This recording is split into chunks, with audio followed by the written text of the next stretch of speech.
সোনারপুরে মুখ্যমন্ত্রী বরাবরই আসেন এবং সোনারপুরে আসলে ঐতিহাসিক জনসভা হয়, জানালেন সোনারপুর টাউন তৃণমূল কংগ্রেসের প্রাক্তন সম্পাদক সন্দীপ বোস ওরফে রাজু বোস।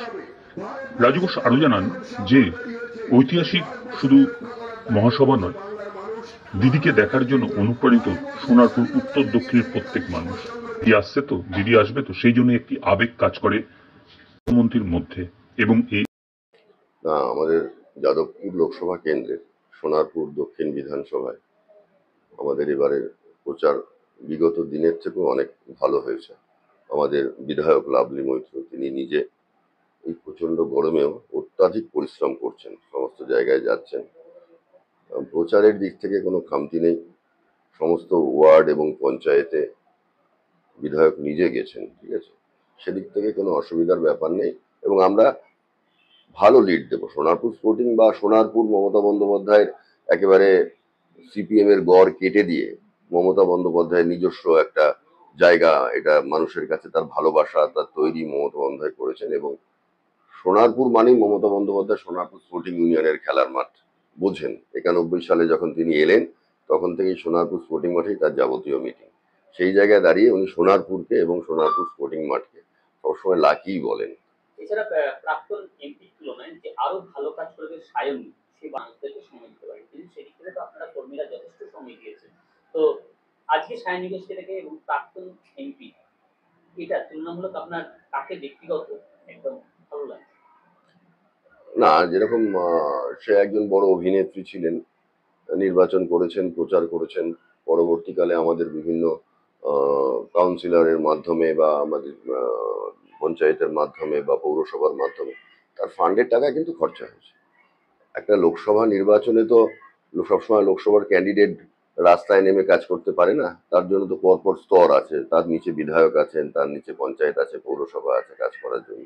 তো তিনি সেই কাজটা কিন্তু তার অফিস থেকে করে গেছেন সবসময়। আর সায়নী ঘোষ দলের যুব সভানেত্রী সারা বাংলা জুড়ে, সেও অভিনেত্রী, কিন্তু আমি তার মধ্যে অনেক পার্থক্য দেখলাম। আমার মনে আছে ছোটবেলায় 84 সালে মমতা বন্দ্যোপাধ্যায় যখন যাদবপুরে ক্যান্ডিডেট ছিলেন, আমরা প্রতিনিয়ত দেখতাম, তখন এত মিডিয়া ছিল না, কিন্তু তিনি লোকের বাড়িতে ছাদে গিয়ে কাপড় মেলছেন, রান্নাঘরে গিয়ে চা করছেন। সেই যে মমতা বন্দ্যোপাধ্যায়ের ছবি যেন আমরা সায়নীর মধ্যে দেখতে পাচ্ছি। প্রচারের সময় মানুষের সাথে মিশে যাচ্ছেন, নিজেকে ঘরের মেয়ে বলে প্রতিষ্ঠা করার চেষ্টা করেছেন। এবং সত্যি একজন অভিনেত্রী, এত গরমের মধ্যে এত পরিশ্রম, সায়নীকে দেখে মনে হচ্ছে ও যাদবপুরের ঘরের মেয়ে হয়ে উঠবে আগামী দিনে, যেটা মমতা বন্দ্যোপাধ্যায় যাদবপুর বা দক্ষিণ কলকাতার মানুষের বা সোনারপুরের মানুষের হৃদয়ে রয়েছে, সেই জায়গায় সায়নী কিন্তু পৌঁছে যাবে। যাদবপুর লোকসভা কেন্দ্রের এবং দক্ষিণ এই যে আমাদের যে সোনারপুর, তার উপরে কিন্তু ডিপেন্ড করছেন মাননীয় মুখ্যমন্ত্রী, এবং জানিয়ে গেছেন যে 3 লক্ষের বেশি ভোটের ব্যবধানে যেতে চাই। তার জন্য আপনারা বলতে পারেন?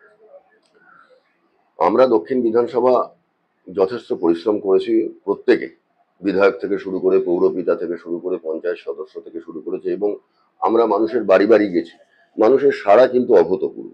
কারণ এই মুহূর্তে ভারতবর্ষের বুকে বিজেপি বা মোদী মানুষকে কিছু দিতে পারেনি, বিগত 10 বছরে তারা এমন কোনো কাজ করতে পারেনি।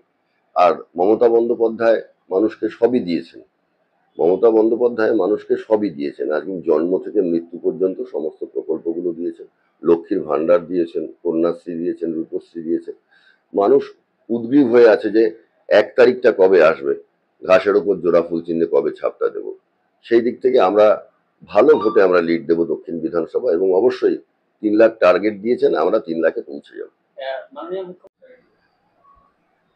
একটাই কথা বলবো যে এই যে এত তীব্র দাবদাহের মধ্যে দিয়ে মমতা বন্দ্যোপাধ্যায় আজকে এত প্রচার করছেন, অভিষেক বন্দ্যোপাধ্যায় তিনিও প্রচার করছেন, যেখানে আমরা দেখছি যে মানে টেম্পারেচার হয়তো 43 ডিগ্রি, কিন্তু বলছে যে এটা সহ্য হচ্ছে শরীরে, সেটা প্রায় 49 ডিগ্রি। সেই জায়গায় দাঁড়িয়ে এই বয়সে মমতা বন্দ্যোপাধ্যায় প্রচার করছে।